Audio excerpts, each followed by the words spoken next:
Get set. Go. Hi, this is Bruce Maurer. Most of you know the OHSAA Director of Football Officials Development. And I'd like to welcome you all to the first ever football virtual meeting.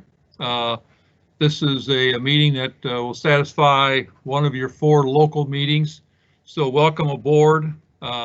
First thing I'd like to say is that during the course of the remainder of this month, as well as August and September, there'll be 5 of these meetings that we'll present. Tonight, we're going to do Rule 10, penalty enforcement, under the very capable leadership of Brad Huntley and Greg Bartemes. Both these fine gentlemen and officials worked one of the state finals last year, and they've been nice enough to contribute to the Federation OHSAA penalty preseason bulletin that we do every year. In addition, Greg does a great job working with our quizzes that we do, and we put those on the website. Other than this meeting tonight, there'll be 4 other meetings. Terry Williams, who is volunteered and does a great job producing these meetings, and myself will do one on mechanics. And when we do that one, there'll be an emphasis on the pandemic mechanics of the CJ/U, as well as some other questions regarding, the virus and how that impacts officiating in the state of Ohio. A third meeting will be Rule 6, scrimmage and free kicks. Rob Cowles is coordinating that. Fourth meeting will be combination of Rule 7 and 9, DPI, OPI, personal fouls, and Rick Barnes will take care of that one. And then the 5th one, which we've already recorded and we'll put out at a future date, along with the capable leadership of Tyler Brooks. And that meeting is when Bo and I did a video review and comments when we had the local interpreters meeting last week. So without further ado, I'm introducing Greg and Brad. Guys, take it away. And again, we appreciate very much all the time, effort, and energy that they put in this presentation tonight. Well, Bruce, thank you very much. And we'd also like to thank you guys on behalf of the Bay Area Officials Association for allowing us and selecting us to participate on the first ever online rules meeting. So moving right along tonight for our agenda, we're going to be covering, as Bruce mentioned, Rule 10, which is the football penalty enforcements, but also mixed in is a little bit of Rule 2, because if we don't know our definitions, many times it's tough to come back and figure out where we're enforcing penalties from.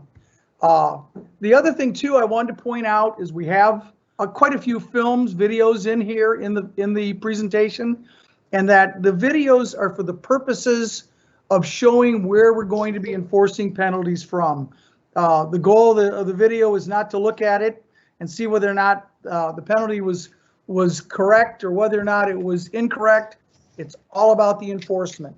And then in terms of what we're going to be covering, we're going to cover as much as we can. We've got 45 minutes, so I don't need to read it to everybody, but you can see that we're going to go through Rule 10 and cover all the key points. And I guess the other thing I wanted to point out that, as you look at football officiating, as we get ready for the season, we always know that every season going in, there's going to be that one play that's always going to come up to get us. And those are things that happen, but there is no excuse when we look back and there's a penalty that we kicked that we should have known that's written in the rule book. So that's the goal today, is to make sure we get everything correct. So the way we're going to break this down is Greg is going to go through the slides on the actual enforcements, and then I'm going to be the color guy and cover the videos. So Greg, I'll turn it over to you. Okay, so all fouls are either dead ball or live ball. We need to understand which are dead ball and shut the play down, while the rest of the fouls then will be live ball fouls. Also, we need to know and understand the all but one principle.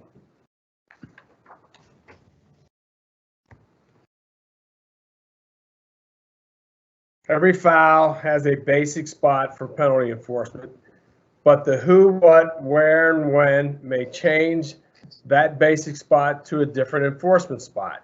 So we need to know and understand the definition of the different spots involved with penalty enforcement.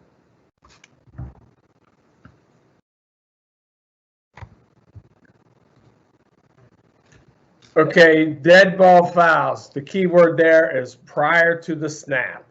Okay, those are the fouls that we're going to shut the play down. These are some examples.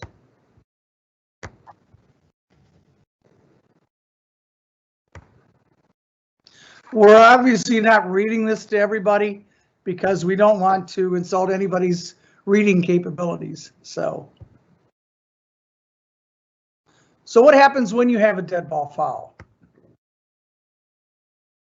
Okay, You're gonna prevent the ball from becoming live. sound the whistle, signal to the R, and the enforcement sought for these penalties. Okay, knowing the signals is important for all officials, not just the referees.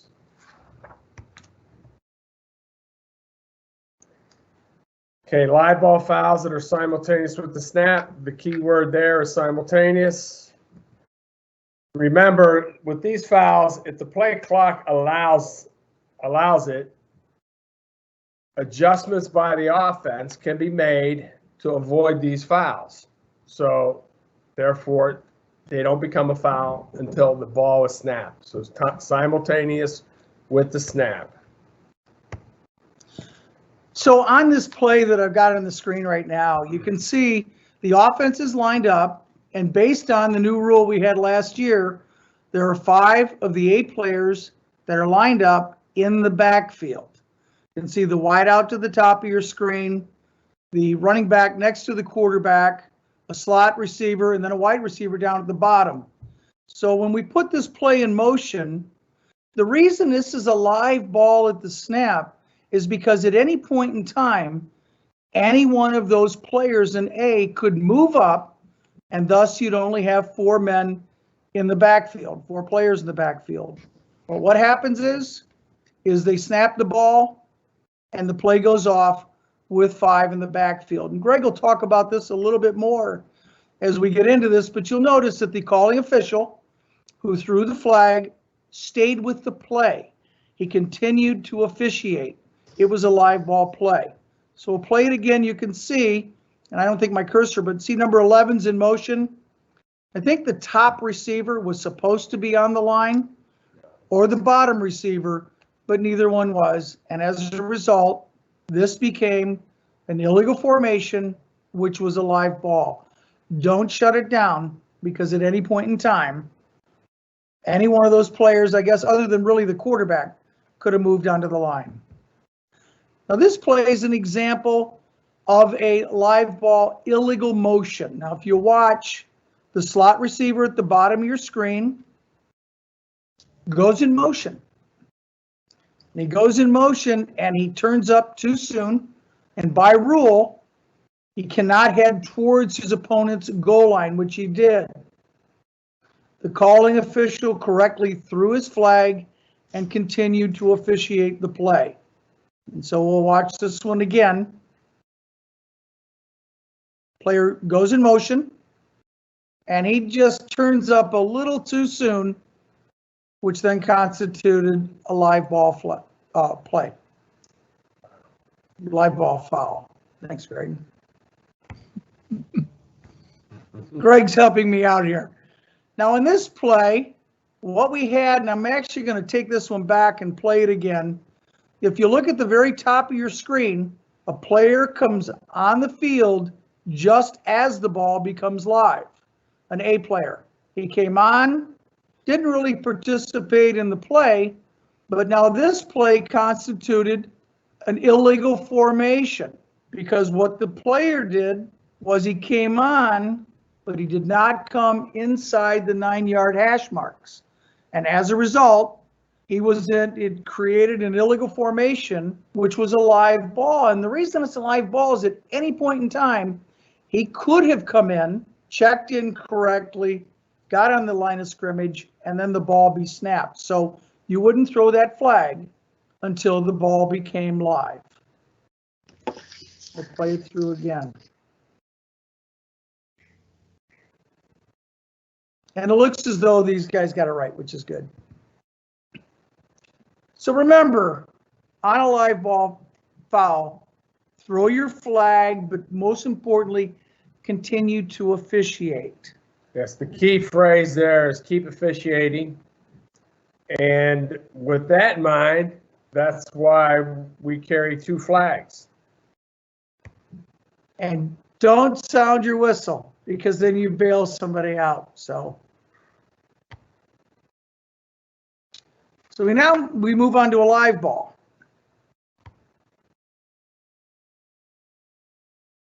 Okay, a live ball foul is a foul that occurs during the down. And every live ball has 2 types of plays. There's either a loose ball play or a running play. Now, one thing about the horse collar, you need to remember that action of the horse collar can happen after the ball technically becomes dead. So the rule book reads that those are always penalized as a live ball foul. So on this play, and the example here we have where in this, the quarterback takes the snap. Eventually he does. And you'll see there's a horse collar. But now for the purposes of enforcement, if that play had gone out of bounds, and let's say he'd gone beyond the line to gain, but was out of bounds, or better yet, what if we had an example where it was 3rd and 25, and the player actually, there was a horse collar against the offense, and it was out of bounds and it was a dead ball, that down would have counted and it would have been 4th down even after administering the penalty. So it gives them the advantage of having it be a live ball and then replaying the down. Okay. Brad, you were saying that that's that horse collar would be a foul against the defense, right? That's correct. I'm sorry if I said the offense. Right, Bruce. That would be a foul against the defense. And I think this one's very clear, but we wanted to use one that was a play going out of bounds, but in searching the vast library of Or even a score, on a score, once they cross the goal line, that ball becomes technically dead at that point. And if they bring them down by the horse with a horse collar tackle, then you still penalize that as a live ball. And this is a key thing, and I guess I wanted to bring up that as a referee, there are times when you'll work with officials that'll come in and say, I've got encroachment on number 52, and then they'll leave. And it's so critical, and it moves the game along better, that the more information you can give to the referee, the better he's able to then ascertain what's going on and be able to assess things correctly. So we have what we call the 4 W's. The who was the foul on. Okay. The what was the foul? Where did the foul occur? Okay, that's going to take us to the basic spot. And then when did the foul occur? And that may, depending on whether it was a dead ball foul or on a loose ball play or running play, may change the enforcement to a different enforcement spot from the basic spot. Now, the one thing you want to remember too is if you have more than one flag on a play, the 2 calling officials need to sort this information out prior to reporting to the R. And as an official, don't always assume when the other flag is thrown that that official has the same thing that you would have thrown. Throw the flag. So the loose ball play is action during Kicks, whether free or scrimmage, legal forward pass, the backward pass or fumble, illegal kick from in or behind the neutral zone, and prior to the change of possession, and involves the run or runs which precede the above. and we'll actually have some examples of that. So this is the when and determines the enforcement spot. So on this particular play, this is a loose ball play where you actually have a play by the passer as well as a penalty behind the spot where the ball snapped. So you'll see here, the quarterback takes the ball, rolls left, then comes back, and you'll see right there a blindside block, and then the passer throws an intentional grounding. And I guess the one thing here too, that in addition to this showing a loose ball play, is one of the other things you want to make sure you take into consideration is that, you know, there are two different fouls here. Which one are you going to go to? And remember the key thing, one of them carries the loss of down. So it may not be all the yards, the one that penalizes the most in yards, but also the very fact that there could be a loss of down involved is something that should be considered. We'll play that one more time. So you can see it.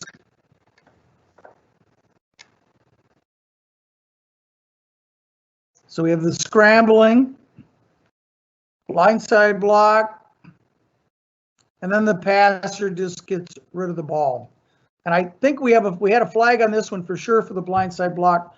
I'm not sure that the intentional grounding was flagged in this one. So anyway. So running plays. Running play is anything that isn't a loose ball play. Behind the line, it involves a run which is not followed by a loose ball, a run which involves an illegal forward pass. And then beyond, it includes any run.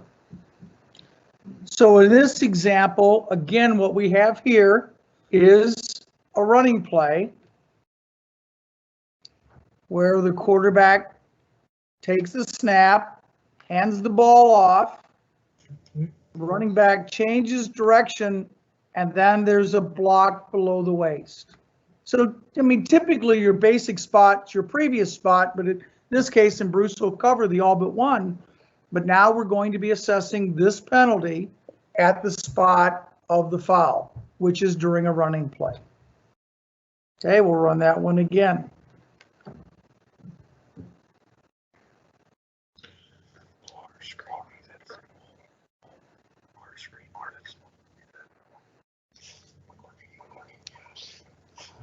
So, and I'm not sure anybody got this one either. So basic spots. Okay, every foul has a basic spot, which is determined by the action that occurs during that down. Succeeding spot, previous spot, end of the run, or the PSK spot. Okay, the all but one principle. The all but one principle is it's the philosophy that is based on the fact that a team is awarded the advantage of the yardage gain without the aid of a foul.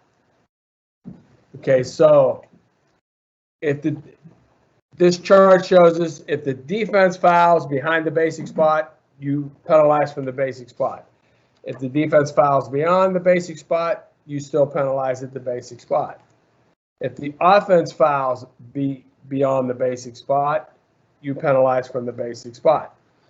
But if the offense fouls behind the basic spot, this is the one foul that gives the team an advantage of yardage gained with the aid of a foul. So you penalized from the enforcement spot becomes the spot of the foul. And a good case of that, and we've got some examples, would be holding behind the basic spot or where the ball was snapped, and during a loose ball play to where you're going to assess the penalty from the spot of the hold would be a good example. This is commonly known as stiff the offense, and the rules makers decreed that because of this foul behind the basic spot, that this could be advantageous for the offensive team when they gain additional yards. So stiff the offense, the foul that occurs behind the basic spot, obviously we're going to enforce that from the spot of the foul. Okay. So on this play, if there's any one slide we've got to where we might say that a couple of the players got their feet tangled, we're going to go ahead and say this was pass interference against the defense. And for the purposes of this would be the ball snapped on the 29-yard line, and we'll just say there was pass interference, and in our game, we would then go back to the previous spot and assess the penalty. Now, the only one thing I'd like to point out here, we pointed out before, is pass interference against the defense is a 15-yard penalty. But where was the ball snapped at? It was about the 29. So it's key to remember as you're marking off the penalties, as you're discussing the penalties, is it's not going to be the full 15, because a penalty cannot take the ball more than halfway to the goal line. In this case, it would be half the distance to the goal. And it's also important to remember that it's not an automatic first down. So I'll play it again and again for the purposes of a defensive pass interference. DPI, player goes down, we come back to the previous spot. Now in this play here, this is an example, and you'll see a hold somewhere on the left side of the line where there's an actual takedown, and the passer gains, the quarterback gains about 5 yards. But the one thing I wanted to point out on this one is look what it is. It's 2nd and 22. So in this, let me go back. I'm a little quick with the fingers there. In this case, you have a hold on about the 6-yard line, or it started on the line of scrimmage. The offense gained about 5 yards.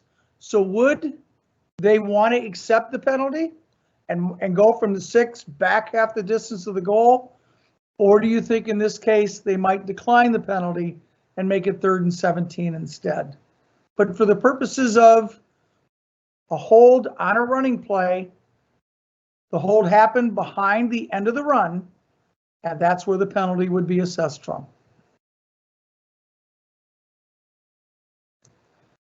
Now this is an example of a penalty that happens after the ball becomes dead.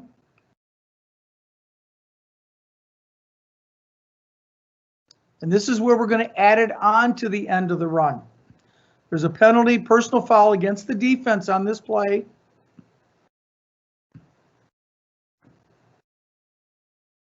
See, it's a long run. And we have a punch and we have a flag. And actually this resulted in an ejection in this game. But you'll notice too, the ball became dead on about the 31, so the full 15 yards was assessed, knowing exactly where that's at. So that would be a case where the additional 15 yards for the personal foul would be added on. Now this is an example, this is a really good play to talk about having a loose ball play and a running play on the same play during the same down.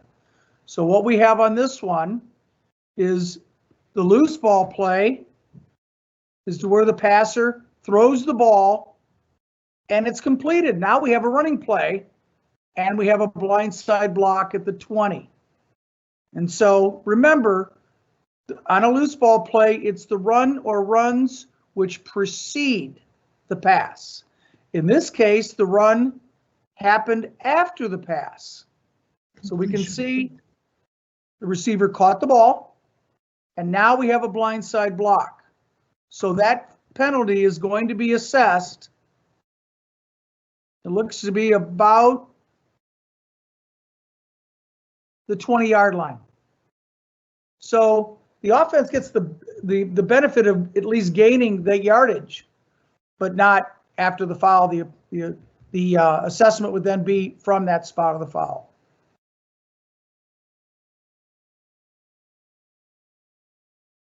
You can see the film's a little bit old because they have on white knickers. So now this is an example of, and this, if you look at Rule 10.4.7, and this is a rule, a play to where the kicking team forces the ball into the end zone. The kicker bobbles the ball. The kick is actually blocked. He picks it up, and it looks as though it's going to be a safety.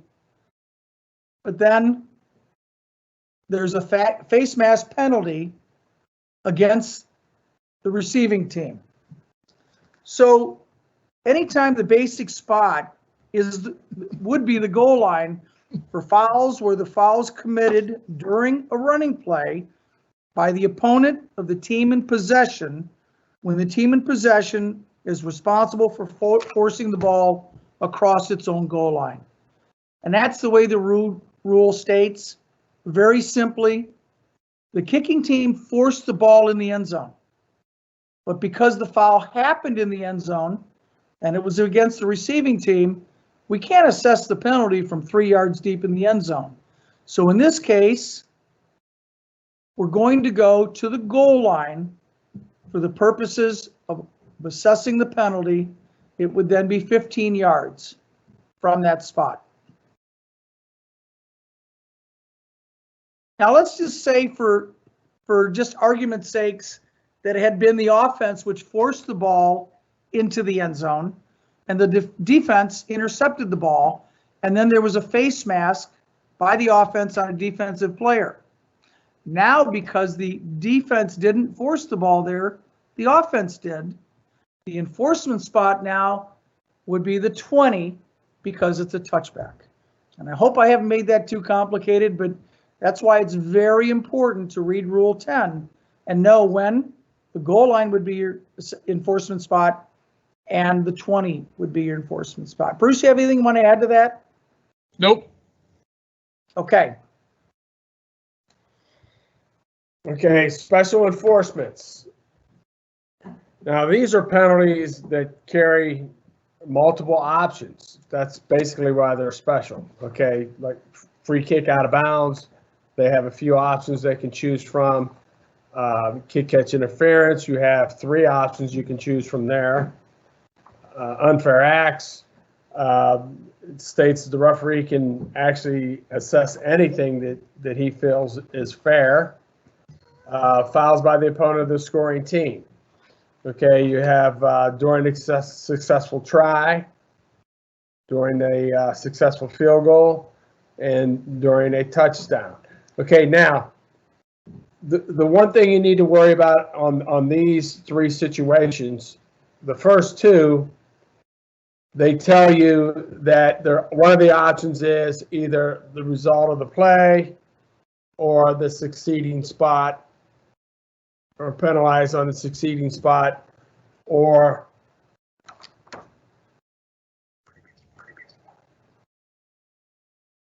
which is, in a lot of situations, the kickoff.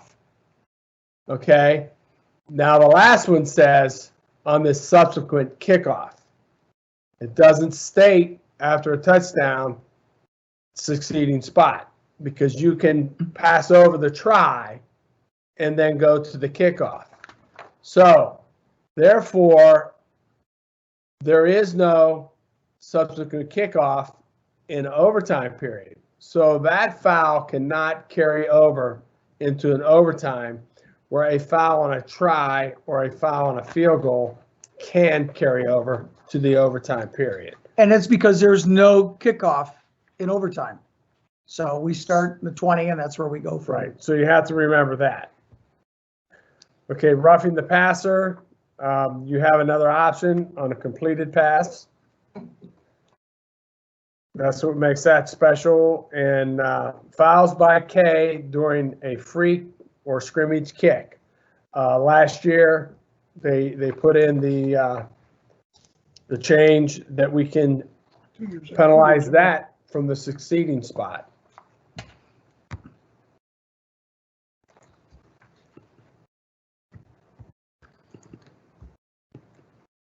So on this play, what you'll see here is the quarterback, the passer rolls out right, throws the ball, and is hit. The special enforcement on this one is you would say, okay, well, this is a loose ball play. And so normally on a loose ball play, you'd assess it either from the previous spot or you accept the results of the play. But because this is roughing the passer, the special enforcement is it would then be enforced from the end of the run. So it's important to know, especially if you're to try to decide whether or not it was roughing the passer or just a personal foul, because the significance is, and that was clearly roughing the passer, is that penalty would be enforced from the end of the run. Okay, now I wanted to point out this one too, and this is one they put in, it was last year or the year before, where if there is a penalty against the kicking team, I mean, we have PSK to protect for them in the event there's a foul against the receiving team, but when there's a penalty against the kicking team, the receiving team has the option of having that penalty enforced from the succeeding spot. So in this case, we had a holding against the kicking team. And I do think this crew got this one right. They talked about it and got it right. And so we had a holding, and initially they declined it because that's what we used to do. Decline the penalty and R would get the football. But now, important to remember, if there's a penalty against the kicking team, that foul can be assessed from the succeeding spot. Okay, just keep in mind, Brad, that the receiving team has to maintain possession of the football at the end of the play. Correct. Correct. Good point. Thank you, Terry. Okay, some more guidelines, double fouls. If both teams commit live ball fouls with no change of possession, replay the down, or if there is a change of possession and the team in final possession fouls prior to the final change of possession, then they get it with dirty hands, so you replay the down. And then if you have a change of possession and the last team in possession accepts their opponent's foul, that's going to offset the fouls as well. So you need to understand the clean hands, dirty hands philosophy when you have two fouls. Now we have a very interesting play here to where you do have a double foul, but there's a couple other things I wanted to point out in this play is what you have, a pass, and there was actually, and you'll see two flags come in, there was a face mask, a personal foul face mask on number 13. But what's interesting about this play as we play it is that there is a face mask here against number 13 on the offense, and there's a face mask here against number 13 on the defense. So these fouls do offset. But the important thing on this thing would be, and we talk about the 4 W's, and Greg talked about as officials getting together and talking about this, the back judge and the umpire on this play got together and they talked about. Because if they would have just said, you got number 13 face mask, personal foul, and they both nodded their heads, then this penalty could have been assessed in one direction only. But because they got together, they talked about it, and it was an example of a penalty that offset, and we ended up, the play was replayed. This happened to have been a game that and Greg and I were both involved in. So remember, offsetting penalties, I'm sure the defense wasn't going to decline the offense's penalty, and certainly the offense wasn't going to decline the defense's, so it's offsetting. This play, and this is for the purposes of just showing offsetting penalties. On this play, you're going to have ineligible receivers downfield on the offense, number 56, and there was pass interference against the defense. And so you have multiple penalties on this play where this down would be replayed. And just because, go ahead, Terry, you have something? It's a double foul. Double foul. My bad. I said multiple. Double foul. My mistake. But just because one was a 5-yard penalty and the other one would have been a 15, they still offset. There was a penalty against the offense and a penalty against the defense. Okay, some more guidelines. Multiple live ball fouls. When a team commits more than one live ball foul, their opponent may only accept the one penalty. And multiple dead ball fouls, we're going to enforce all the penalties. And in the order of occurrence. Right, in the order of occurrence. Okay, the loss of down fouls. Okay, they're going to include the illegal forward pass, which is also intentional grounding, illegal handing of the ball forward, illegal touching of a forward pass by an ineligible. So here's a play, an example where, and you'll see that the quarterback in this case rolls out, and so he didn't lose yardage, just throws the ball into the stands. And this is an example of, it actually would have been a spot foul, because remember, intentional grounding is not, even though it was a loose ball play, is assessed as a spot foul from the spot of the foul. But again, it's a foul by the offense for intentional grounding. I'll play that one more time. It's a wording play. It's not a loose ball play. Loose ball play, which normally would have been assessed from the previous spot. But in this case, because it's intentional grounding, it then becomes a spot foul.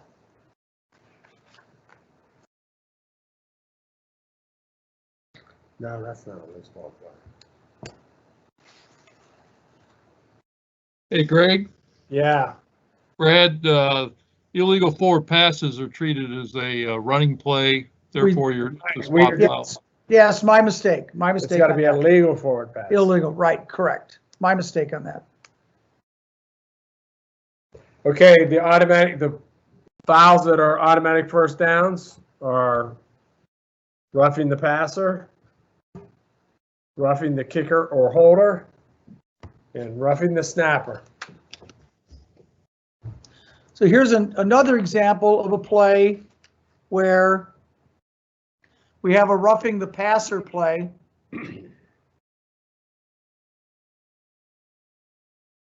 Where the quarterback rolls out and hit pretty hard. So roughing the passer on this one would be an automatic first down had they not gained that much yardage. But as we talked about before, in addition, that yardage would be tacked on to the end of this run. But that results in an automatic first down. I think everyone's probably seen this play before. I know we've played it a lot.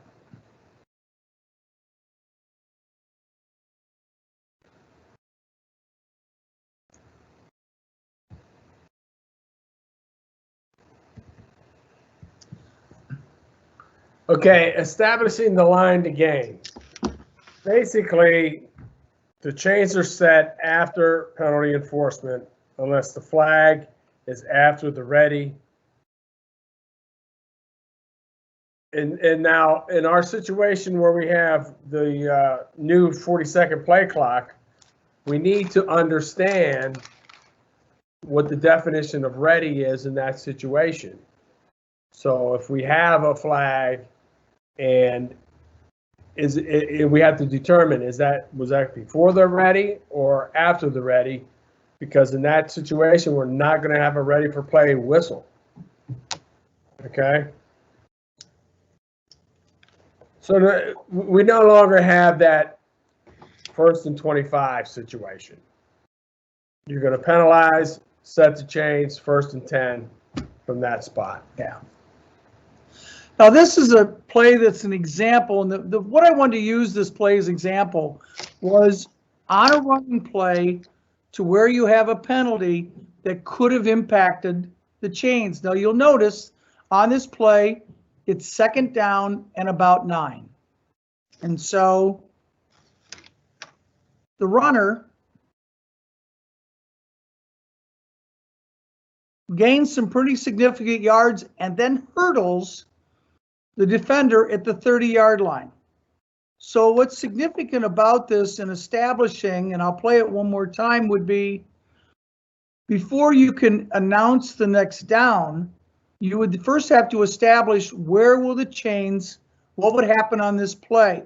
Had that penalty been assessed from the 25-yard line, you would have gone back 15 yards and it would have been a 1st down and the chains would have been reset. In this case, because it happened at the 30, the foul was assessed back to the 45-yard line and the down was replayed. And it's also important on a dead ball. Anytime before you're going to reestablish, make sure you know whether or not they've reached the line to gain. But take your time and understand that before you establish that. So, and this was a good call by the official on this one, that on the hurling call.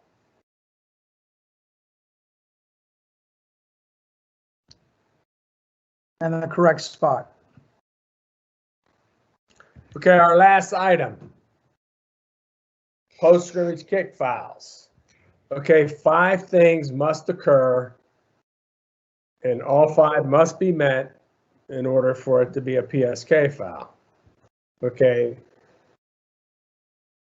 So foul has to occur during a scrimmage kick other than a try or successful field goal. During the kick, the ball crosses the expanded neutral zone, not the neutral zone, the expanded neutral zone. Okay, the foul has to occur beyond the expanded neutral zone. The foul occurs before that kick ends, and K will not be the team to next put the ball in play. So if you meet all 5 of those elements, it's a PSK foul. So it's previous spot. Okay, PSK fouls. Yeah. Oh, if any one of those 5 elements are missing, it's previous spot. Okay, otherwise, R is going to keep the ball. You're either going to penalize from the end of the kick or the spot of the foul based on that all but one principle. Yeah. So that completes our overview of Rule 10. We'd like to thank everybody for bearing with Greg and myself as we work our way through this first time not being in front of a group and presenting. And we wish everybody a great season. Be safe out there, and once again, thank you to Bruce and Terry for all your help, and Tyler for your help, and the OHSAA for allowing Greg and myself to do this. Thank you.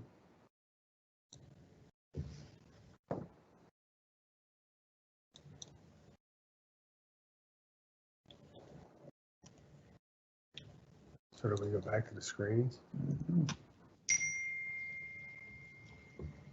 Okay, we're back to my screen, and Bruce, you're on. I thought. To do what? Just to do a closing comment. To who? To anybody. Oh, I think they said it. We'll all know. Are you okay with that? Yeah. Yeah. like you said, because of. Okay. Well, I think that's it. Tyler, at this point, I guess you can kind of cut it off when I start jumping around with my screens, because we really don't have any closing comments or anything to add. Oh, can I add one thing? Nope. Just